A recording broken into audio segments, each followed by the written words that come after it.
This is a lovely old sideboard that's been restored on the top with grey lacquer and around the frame, but there are a lot of colours on it, so predominantly grey, but on the cupboard doors, which are very neutral in tones, you've got some of the original decoration here, mountain scenes and so on, and then along the skirt at the bottom there's Chinese florals, a blossom, bamboo, and then there's a blue frame on this door, a deep navy blue, cobalt blue around that particular door.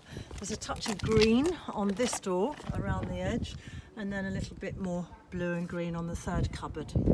The three cupboards each house a removable shelf. Now this is a double cupboard, and then there's a divider here between that and the third cupboard, so that's just a single cupboard.